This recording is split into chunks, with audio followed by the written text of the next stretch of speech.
USC students finally felt like 5 Points was back to normal. It's been kind of quiet down, and we were really proud of what had been done. We always said, we won back 5 points. But that victory was cut short on Sunday night when around 10 gunshots followed a 10 to 15 person fight. Columbia Police Department spokesperson Jennifer Timmons says there will be a higher volume of police officers, 24-hour patrol along the 5 Points area, and assistance from other officers in different regions. But will more cops mean a wider range of patrol along the strip of 5 Points? Although the fight broke out at Breakers Bar and Grill down the street, gunshots were actually fired in this area of 5 Points, somewhere near the Shell gas station.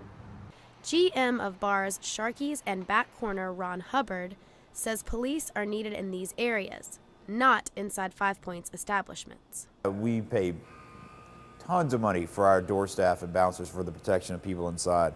It's when they're walking down the Green Street, they need protection, and that's where the police presence is felt. But Councilman Cameron Runyon says it's the bar owners that have failed. The same irresponsible bar owners that are fueling the atmosphere are complaining about the lack of police protection. CPD covers up 5 Points, and these problems persist.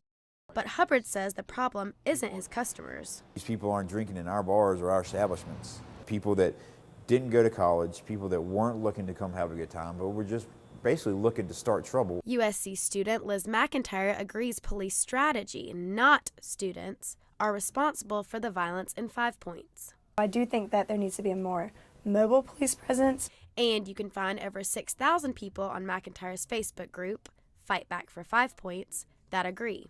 Something needs to be done. It needs to be done today to fix this problem so that we can win back 5 points, not, for a semester, but for the rest of the time that it's here. Although the tension is high between councilmen, bar owners, and students, the real battle is keeping 5 Points safe for everyone. Stephanie Ziti, Carolina News.